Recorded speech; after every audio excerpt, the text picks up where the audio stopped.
Voy a presentar pues al doctor Mauricio Albanés. Es salvadoreño, nació en Atiquizaya y es médico con especialidad en cirugía, pero se ha dedicado ahora a la investigación y específicamente nos va a hablar de su investigación en unas medicinas que él pues nos va a comentar los beneficios que trae para diferentes áreas y pues su trayectoria, ¿verdad, doctor? Que sí es bastante interesante también. La experiencia que él mismo ha tenido con estas investigaciones. Gracias, doctor. Gracias a usted por la presentación, Carolina. Eh, sí, los últimos 6 años he estado en este camino. A mí me gusta llamar a estas medicinas enteogénicas.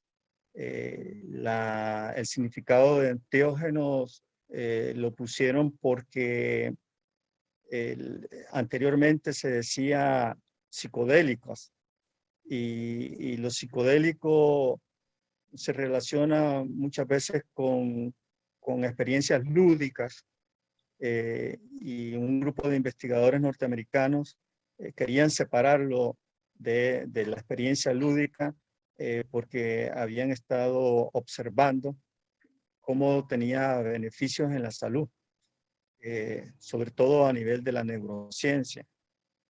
Entonces, por eso es que surgió esta palabra enteógeno, que viene de enteos o de teos, que es Dios, y génesis, que es como inicio. Entonces, más o menos significa como conectado con Dios, conectarse con Dios.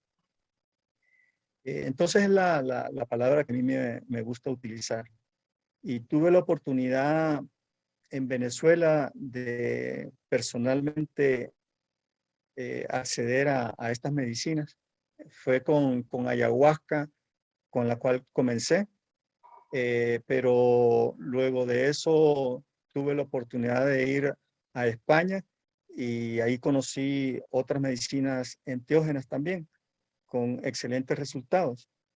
Y cuando hablábamos con Carolina de dar esta charla, era porque yo le comentaba de la experiencia que he tenido con niños y personas mayores con este autismo, que ahora se llama TEA, y creo que es mejor porque hace rato me preguntaba alguien, pero eso sirve también para el síndrome que yo tengo, y en realidad abarca todo el espectro de este trastorno, porque aunque no se conoce bien la fisiopatología, eh, la farmacología de qué es lo que sucede a nivel neuronal, a nivel neuroquímico, eh, pareciera ser de que todos tienen unos componentes y los adelantos que hayan próximamente en la ciencia, creo que no va a servir nada más para uno en particular, sino para todo ese espectro que es amplio. Entonces, yo le puse el nombre del autismo al índigo, una posibilidad. Eh, Pongo que es una posibilidad porque en realidad hasta la fecha yo no he conseguido trabajos neurocientíficos que hablen del uso de los enteógenos en autismo. Simplemente tengo experiencia, no es mucha, porque casi siempre para que el volumen sea adecuado, hablamos por lo regular de unos 100 participantes. Ya una muestra de 10 es adecuada, pero no es suficiente como para científicamente demostrar los resultados. Por eso hablo de una posibilidad. además de que son casos aislados que vimos en Europa. Por supuesto, viene un boca a boca porque cuando los padres por lo regular andan desesperados buscando algo más para poder mejorar este trastorno en sus hijos, entonces cuando llega uno y obtiene un resultado que le parece satisfactorio, comienza el boca a boca y así fue que nos comenzaron a llegar estos pacientes, que nosotros los llamamos participantes en la organización donde estaba trabajando, porque solamente era yo médico y el resto de la gente son facilitadores de medicinas enteogénicas. Entonces no se le puede llamar pacientes y por cuestiones legales en Europa y porque no tienen una formación académica, tampoco terapeutas, sino facilitadores. Pero bueno, esta experiencia fue maravillosa y de ahí surgieron teorías mías de por qué estas medicinas funcionan en el autismo.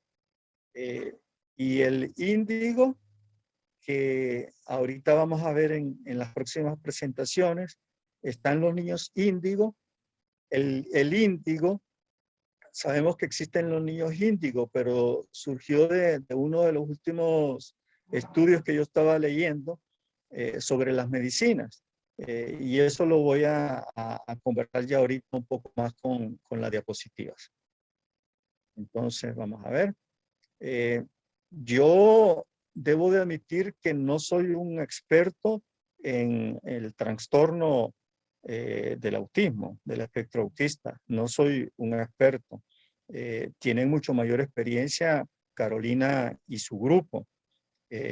Yo me dediqué a la medicina convencional, específicamente a la cirugía, como bien lo mencionó Carolina, pero ahorita que sin ser tampoco neurocientífico, me he convertido en un investigador de la neurociencia, entonces basado en la experiencia más que en estudios, es que estoy haciendo estas teorías. Entonces, como todos sabemos en este trastorno, lo que más sucede es un problema de comunicación y de integración social en los niños. Y también que este trastorno comienza desde pequeña edad. O sea, pareciera ser que el niño ya nace con el trastorno y en los primeros años, cuando se ve un poco de diferencia en la comunicación, casi siempre hablando de un terapeuta del lenguaje, y por ahí comienzan a hacer el diagnóstico.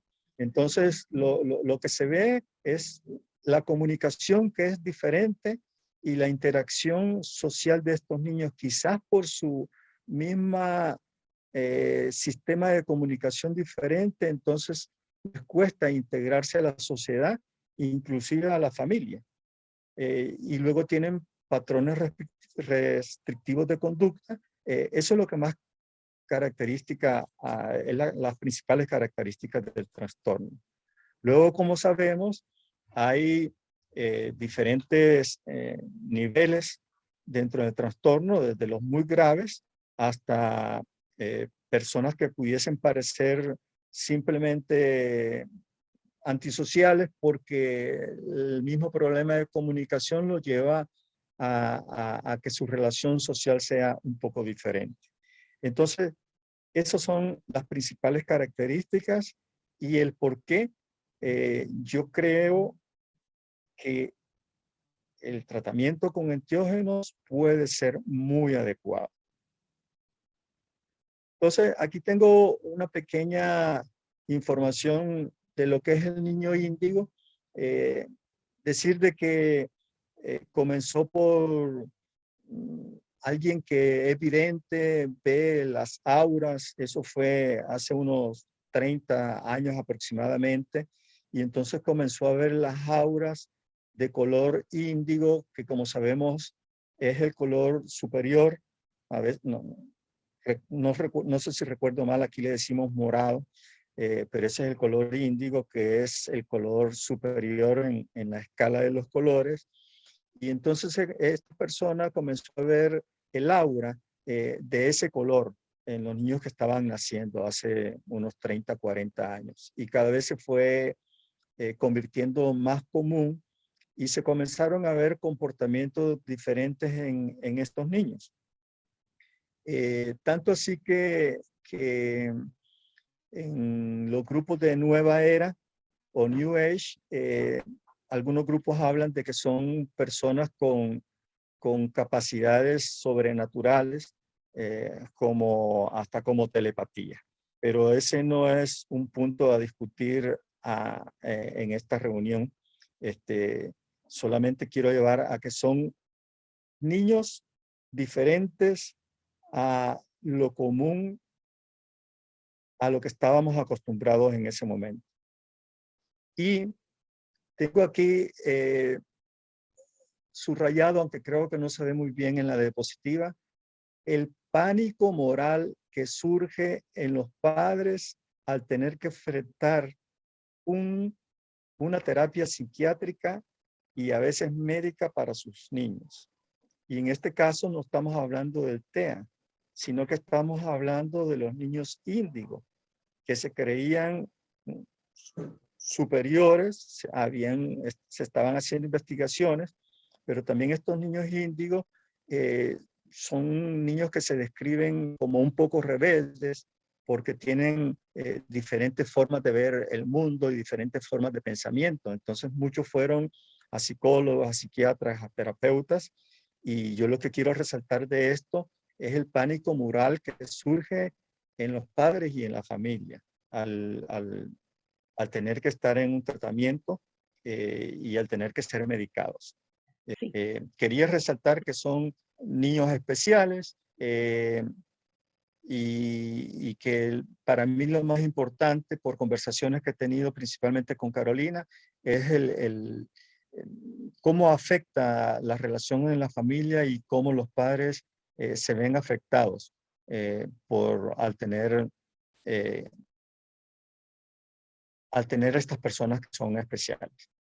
Y surge, considero yo, ustedes que creo que una gran cantidad de los que están presentes tienen algún familiar con TEA, podrán evaluar si las teorías que yo tengo son adecuadas. Entonces, voy a hablar un poquito del alma y esto nos tenemos que ir hasta Descartes porque sí cambió la diapositiva. Cambié de diapositiva, no sé si cambió. Sí, ahora sí, doctor. Excelente, gracias. Entonces, esto comenzó en la antigüedad, los griegos con Descartes. Y Descartes fue el primero que dijo que el alma estaba asentada en la glándula pineal. Entonces yo quiero tomar esta parte de que el alma está asentada en la glándula pineal porque sabemos todos que en la glándula pineal principalmente se segrega la melatonina y el uso más frecuente que se le da a la melatonina es para el sueño, trastornos del sueño, pero también la glándula pineal, digamos que esotéricamente se dice que es la conexión que tenemos nosotros con el espíritu. Entonces que también hay personas que lo llaman el tercer ojo y se le da mucha importancia a la glándula pineal. Para mí el alma es pensamientos, sentimientos e instintos. Y en los instintos hablo la sexualidad y la forma en que nos alimentamos. Para mí esa es la parte del alma o psiquis. Y entonces todo esto tiene que ver con neurotransmisores. Uno de los principales neurotransmisores que tiene que ver con esto es la serotonina. Y como vamos a comenzar a ver ya en este esquema, todos estos, desde la serotonina a la melatonina, tienen que ver con el triptófano. Y este triptófano tiene que ver con el indol, que es esta partícula que estamos viendo acá en el esquema. Sí se ve, ¿verdad? Cambió la diapositiva. Ok, y el nombre convenció, tiene que ver entre el color índigo en el óleo. O sea, había una tintura que se hacía que era color índigo y de algunos aceites. Y luego estos aceites recientemente se comenzaron a estudiar y entonces se vieron que tenían esta característica que ahora se llama indol. Y lo importante es que este anillo de 6 carbonos unido al otro anillo de 5 carbonos con un nitrógeno en un carbón específico de ellos, en el número 1, es la molécula que está tanto en el triptófano, que digamos que es la forma más natural que se consigue, como en la serotonina y en la melatonina. Entonces, aquí en esta diapositiva, trato de demostrar cómo la serotonina tiene el mismo anillo indol. Yo no sé si el cursor del mouse se alcanza a ver, pero es el que está en la esquina superior derecha, serotonina, y ven que está la misma estructura indol, por supuesto, con una estructura bioquímica diferente al del triptófano o al del indol. Y luego aquí abajo vemos la melatonina, abajo a la izquierda, que también tiene la estructura indol, pero con el resto una estructura también un poco diferente. Estas dos, serotonina y melatonina, son sustancias neurotransmisoras que normalmente nuestro cuerpo segrega y que al tenerlas en menor cantidad causan problemas, inclusive problemas psiquiátricos. Hay problemas psiquiátricos que están relacionados con la baja cantidad o mala calidad de la serotonina, ¿sí? Y los problemas de baja cantidad de melatonina con trastornos del sueño. Y luego tenemos abajo a la derecha la estructura bioquímica de la dimetiltriptamina, que se dan cuenta tiene el mismo anillo indol con una estructura que inclusive es un poco menos compleja que el de la melatonina. Se parece un poco al de la serotonina, por eso es que se llama serotoninérgico, porque se parece mucho a la serotonina, tanto en su estructura bioquímica como en los efectos que puede tener en el cuerpo humano. Entonces, las medicinas enteógenas, la gran mayoría son indoles, que contienen dimetiltriptamina. Dentro de ellos, dependiendo de la sustancia con la que estemos trabajando, puede haber un poquito de diferencia. O sea, la dimetiltriptamina de la ayahuasca es un poquito diferente a la dimetiltriptamina del bufo, que es otra sustancia enteogénica.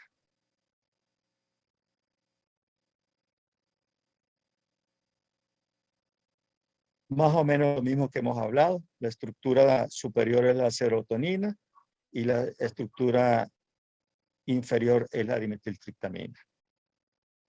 Ok, entonces este es un estudio hecho por Hamil y Halleck en el 2019, en el cual ellos demostraron los efectos psicológicos a largo plazo de la ayahuasca. Y esto es importante, decir que es a largo plazo. No es que solamente es en el momento que la tomo y entonces voy a tener que tomar la semana siguiente y voy a tener que seguir tomando con mucha frecuencia. En realidad, hay un estudio de los primeros que yo leí.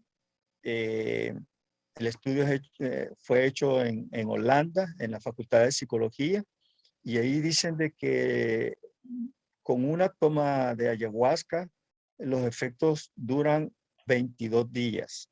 Y si luego de eso uno tiene refuerzos que pueden ser en microdosis, se puede aumentar muchísimo más tiempo. Pero con una sola toma, en realidad hay cambios a nivel del funcionalismo cerebral. Hay neuroplastía, hay neurogénesis y hay neosinapsis. Entonces, eso es lo maravilloso de trabajar con estas sustancias. Dice, los sujetos se sienten más seguros de sí mismos, más empáticos. La empatía, como sabemos, es la forma en que nos relacionamos con nuestro medio ambiente, sobre todo con en nuestra familia y en el trabajo. Tienen mayor creatividad, mayor conexión con la naturaleza, siendo capaces de tener una mente más abierta y encontrar nuevas soluciones a sus problemas. Si nos damos cuenta, todo eso que menciona Hamil y Halak en este estudio del 2019 es precisamente las cosas que andamos buscando mejorar en los niños con trastorno autista, del autismo.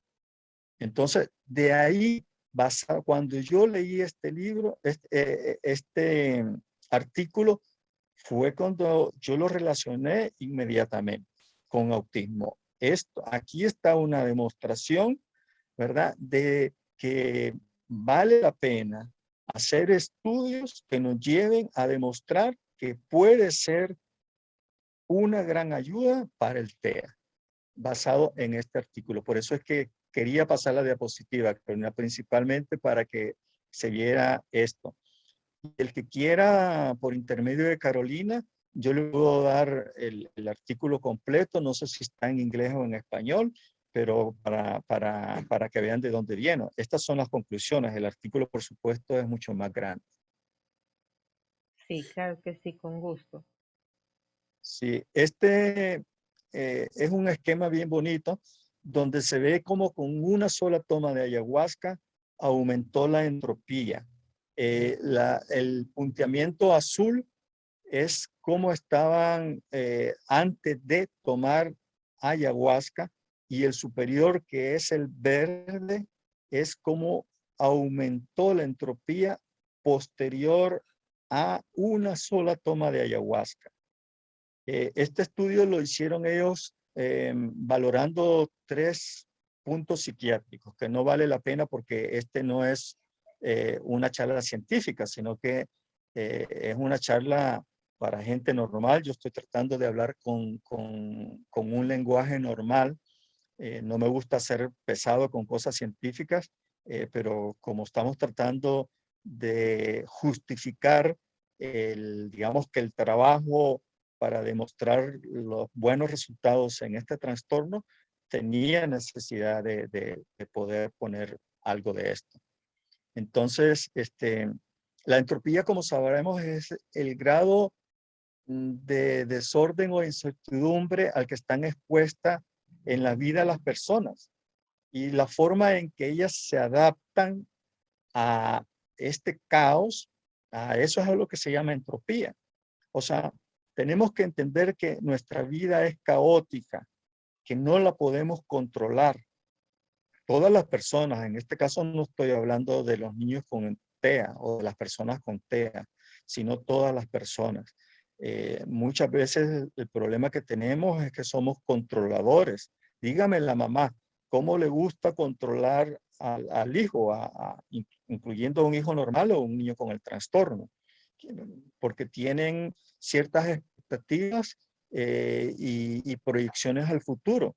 A eso yo lo llamo preocupación. Nos estamos ocupando de cosas antes del tiempo, y la preocupación lo que nos causa es un estrés, y el estrés nos causa una serie de cascadas en el sistema inflamatorio que nos lleva a enfermedades crónicas degenerativas.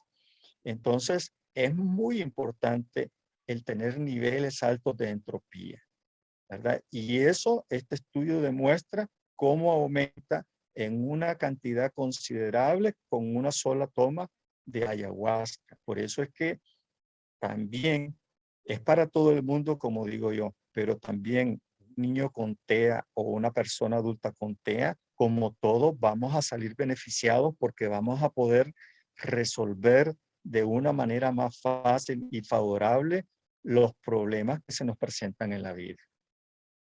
Ya estamos terminando. Este es otro estudio que sí se lo envié a Carolina y su grupo de terapeutas, que me encanta porque este es un estudio de Brasil donde demostraron cómo mejora la ayahuasca en el lenguaje. Y como sabemos que uno de los problemas que existen en las personas con el TEA es la forma de comunicarse en el lenguaje, para mí es una forma más de demostrar que esta teoría es válida, de que el uso o el acceso a enteógenos puede ser de gran beneficio para estos muchachos con TEA. Hablo un poco de lo que es la empatía. Eh, ya lo mencioné en la diapositiva anterior, pero solamente quiero recalcar que tiene dos componentes. Uno cognitivo, relacionado con la capacidad para abstraer procesos mentales de otras personas. Eso es una relación con otra persona. Y otro emocional, que sería la reacción ante el estado emocional de otra persona. Entonces, si se dan cuenta, la empatía es importantísima aumentarla en personas con TEA. Y mencioné al principio que uno de los principales, de los primeros estudios que yo leí, que es holandés, demostraba cómo la empatía había aumentado en una cantidad sorprendente y durante 22 días con una sola toma. Y al hacer microdosis o otra toma durante esos 22 días, el nivel se aumenta, el tiempo, perdón, en el que está la empatía aumentada, aumenta muchísimo. Por supuesto, esto es solamente una ayuda. Luego de eso viene el aprovechar este tiempo, ¿verdad? Para trabajar con terapeutas, para aumentar la relación, para mejorar el lenguaje y para mejorar la relación familiar, la relación entre padres y hermanos y el paciente con el TEA. Entonces, es un trabajo grupal que, aunque bien es cierto, con solamente una toma, la gente va a obtener beneficios. Si nosotros logramos hacer una estructura apoyándonos con terapeutas, haciendo un apoyo familiar, el grado de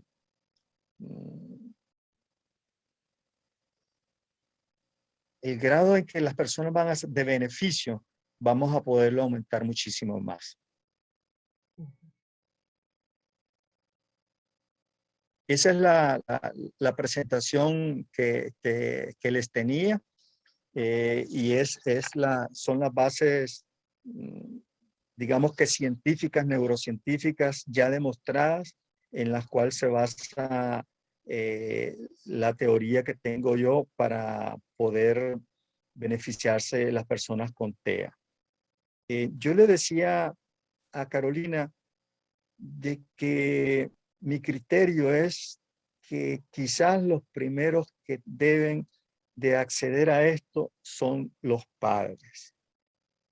Y la principal razón es la que se mencionaba en la diapositiva con la relación entre los padres y los niños índigo, que puede ser el padre sentirse moralmente, dice ese estudio, no lo digo yo,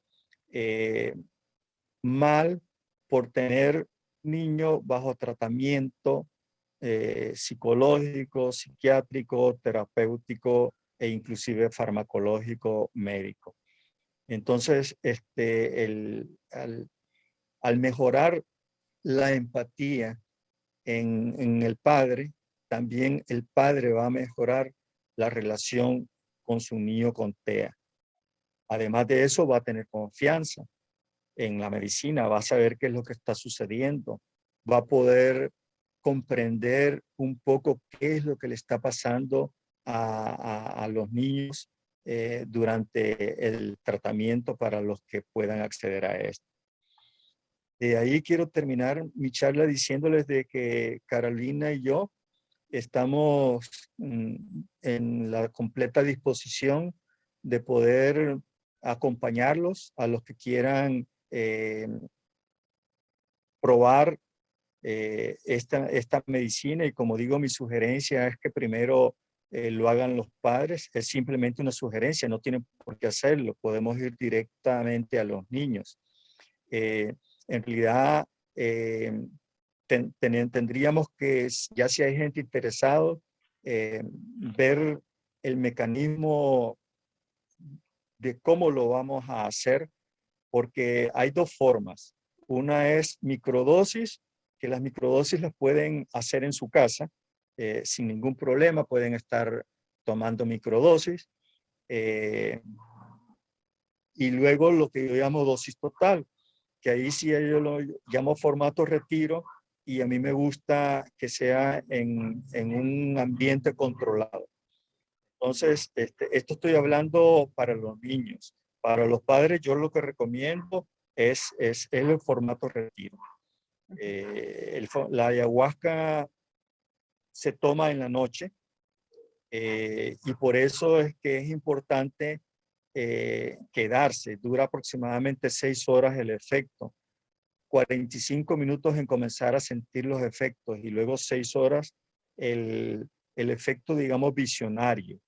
Y durante ese tiempo tienen que estar en un lugar controlado, por eso es que tiene que ser en un retiro. Y la hora aproximadamente en que ustedes se pueden ir a la casa, si hacemos una toma a las 8 de la noche, sería a las 8 de la mañana, para estar completamente seguros de que se pueden ir, pueden conducir, etcétera, etcétera.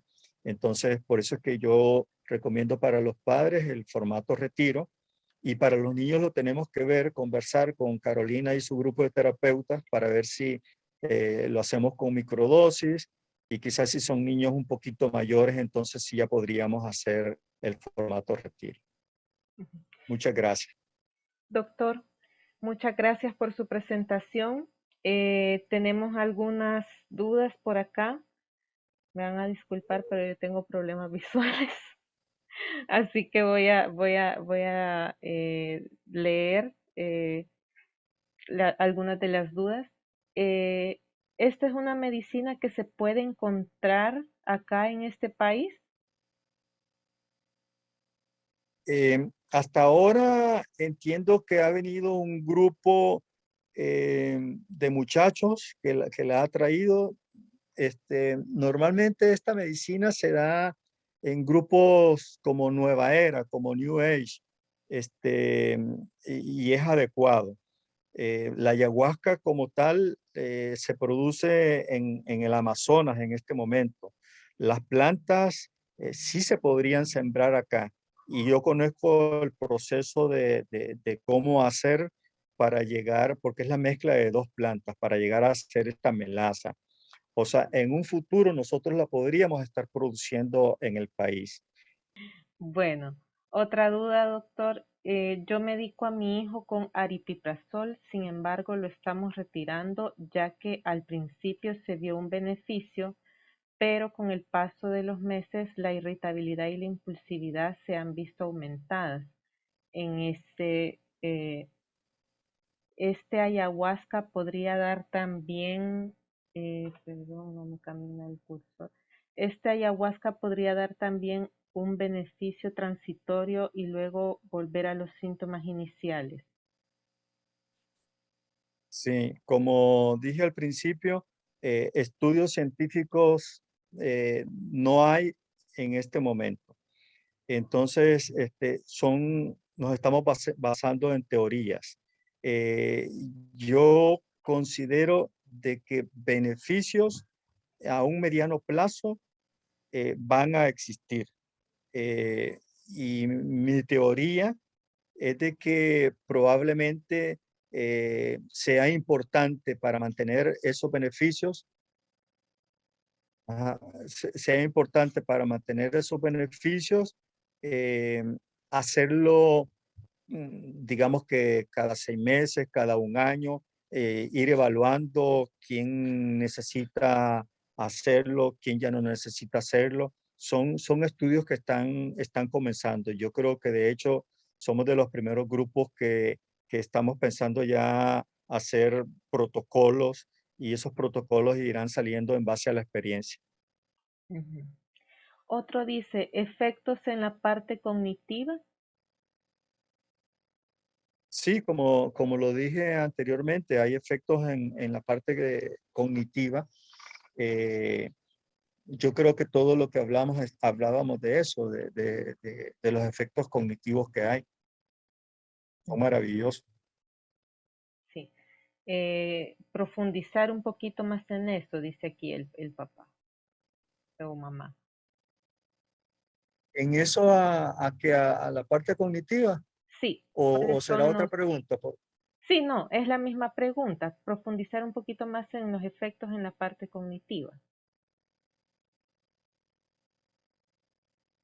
A ver, O sea, que le explique un poquito más los efectos. Perdón, doctor, creo perdón si interrumpo, creo que la consultita iba más por el lado de que si los efectos cognitivos tienden a ser positivos o negativos. sí, mire, eh, precisamente ayer hablaba con un colega acerca de los procesos cognitivos y hablábamos de lo que se llama popularmente una mala toma, donde hay procesos cognitivos que en el momento se pueden considerar negativos. Sin embargo, a la conclusión en la discusión que tuvimos él y yo, él tiene 20 años de experiencia, pero con grupos más reducidos, es que esos efectos cognitivos negativos son momentáneos y que si están acompañados por alguien, como en este caso estamos tratando de hacerlo Carolina y yo, en un breve lapso se convierten en efectos que van a servir para la salud y para mejorar la calidad de vida. Entonces, efectos cognitivos negativos, consideramos de que eh, pueden ser fuertes, digamos, quizás una experiencia difícil, no buscada, pero que en realidad nos trae un aprendizaje.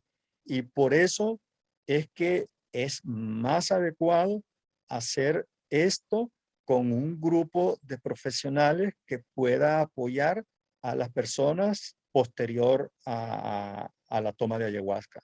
En el caso mío, yo siempre le ofrezco a las personas un mínimo de 3 meses de seguimiento, inclusive abro un chat con el grupo de personas, porque al escuchar las cosas que está presentando uno, el otro se puede beneficiar, pero también la comunicación puede ser personal.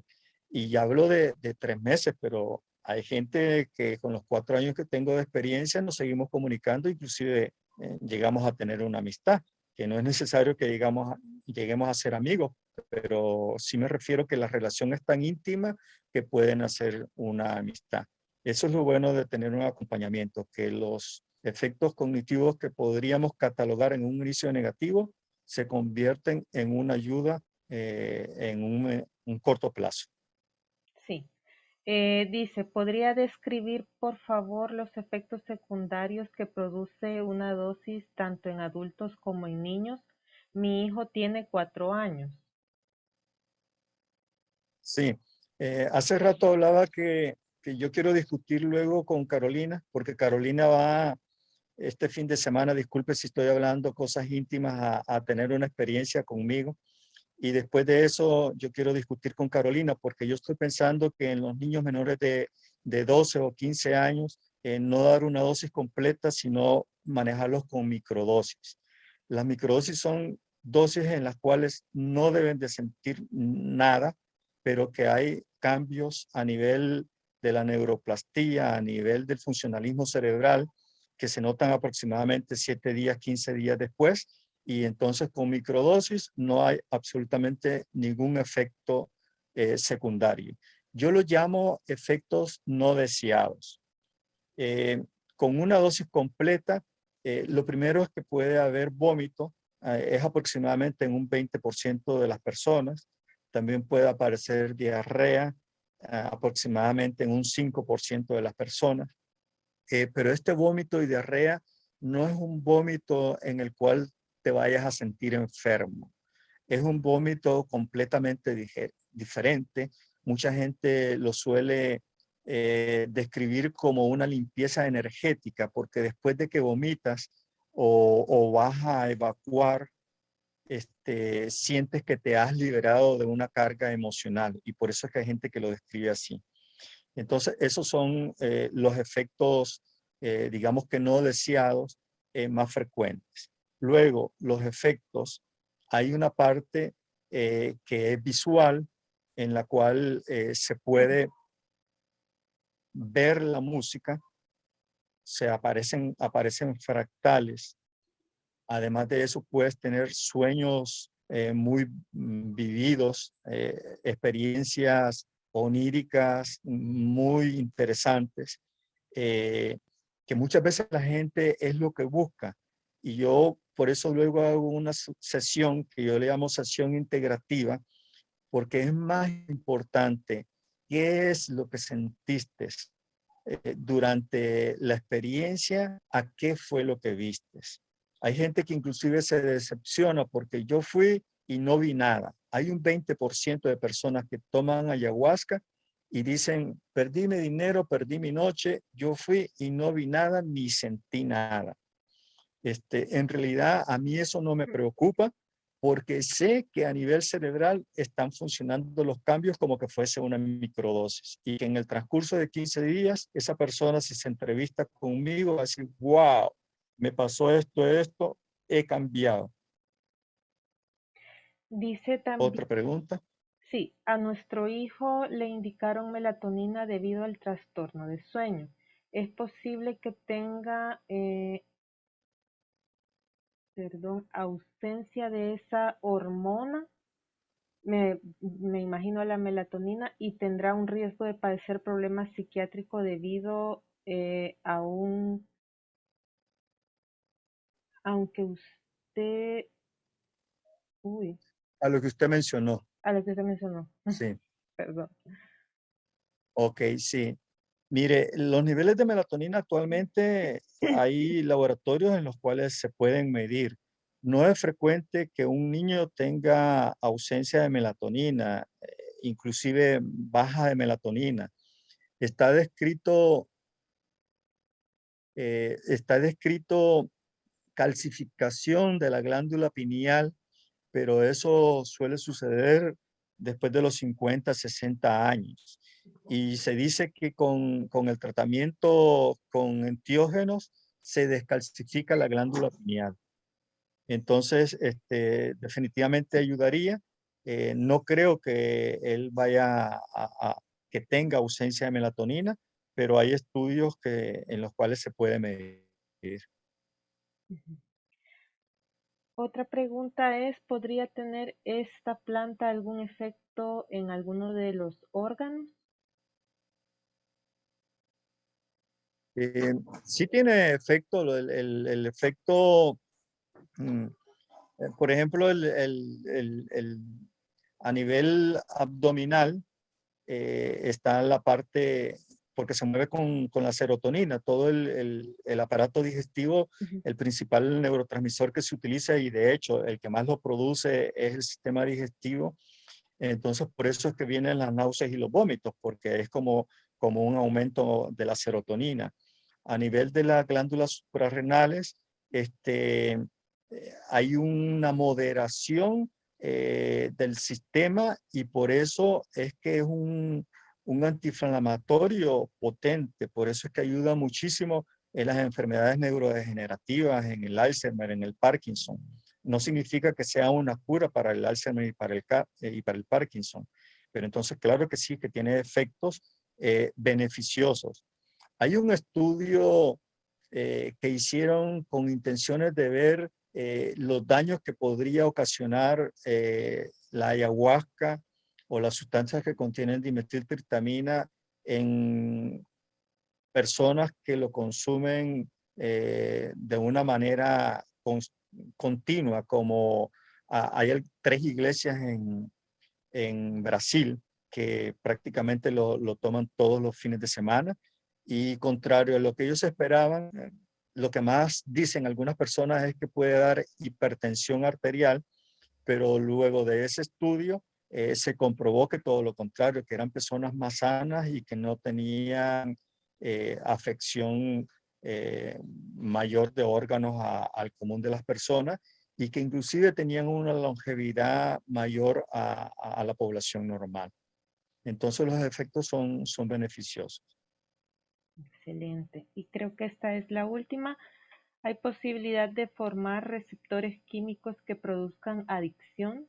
Es decir, adicción en el niño. ¿Cuántas dosis recomienda para niños de 5 años? Sí. Está comprobado científicamente de que la ayahuasca no es adictiva.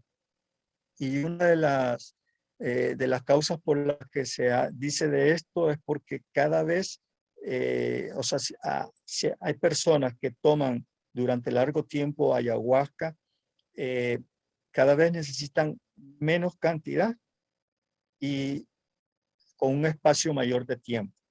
Entonces, por ejemplo, es muy probable, como hablamos hace un rato, que los niños con TEA no sea necesario hacer como unos refuerzos cada cierto tiempo que iremos estableciendo protocolos, pero cada vez van a ser menos cantidades y más prolongados. En el momento dije cada 3, cada 6, cada año, porque cada vez se van a ir espaciando más los tiempos en estos protocolos que iremos estableciendo.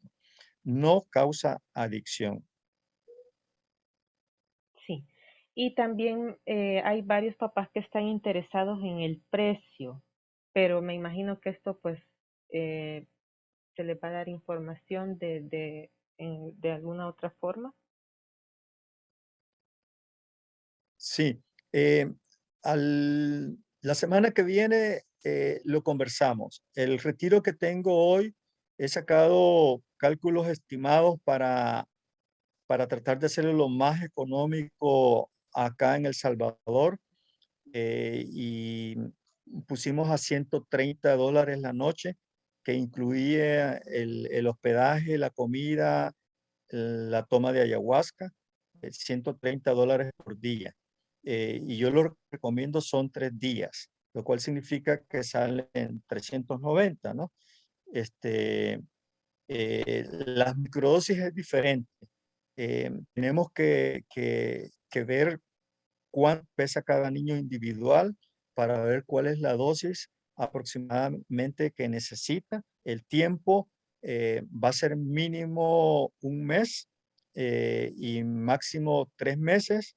Y luego de eso tendremos que hacer una evaluación previa de cómo está el niño y luego a los 3 meses una evaluación de cómo está, ver qué beneficios ha tenido. Luego de eso continuaremos evaluando a los niños y si vemos que comienza a disminuir la cantidad de mejorías que ha tenido, entonces iremos haciendo protocolos para hacer nuevamente un esquema de microdosis y así iremos estableciendo el tiempo. El precio del gramo, para que sepan, yo lo tengo a 1.20 el gramo. En un adulto de 60 kilos, una microdosis son 4 gramos. En un niño, lo más probable es que sea 1 gramo, medio gramo, tenemos que ver el peso del niño para hacer unos cálculos aproximados. Entonces, si es 1 gramo que se va a tomar 1,20 por 90 días, serían aproximadamente $100. Yo lo considero que es muy económico. Sí. Aquí me preguntan si esta planta puede ser útil para un niño que tiene riñones más pequeños a lo normal, según el resultado que dio la nefróloga. Sí, no está comprobado que sirva para hipotrofia renal. En el caso de esa hipotrofia renal, habría que ver cuál es el funcionalismo, pero por supuesto está con un nefrólogo, él es el más adecuado. Lo importante es que tenga un funcionalismo renal adecuado, pero no tengo ningún estudio que yo conozca ni ninguna experiencia en que sirva para eso. Ujú. Bueno, creo que esas han sido todas las preguntas, doctor. De parte, pues, de todas, todo el equipo de Integra, que conforman, pues, también los padres, ¿verdad? De nuestros niños. Le agradecemos mucho su tiempo. Comentarles a los papis, ya se les había comentado a algunos que el retiro del que el doctor está hablando da inicio este jueves 24 y termina el domingo 27, ¿verdad, doctor? Sí, Sí, sí, entonces, ese es el primer retiro. sí. Luego tendremos oportunidad de otros retiros. Y quiero agregar a lo que acaba de decir Carolina, para los padres, decirles que no están solos.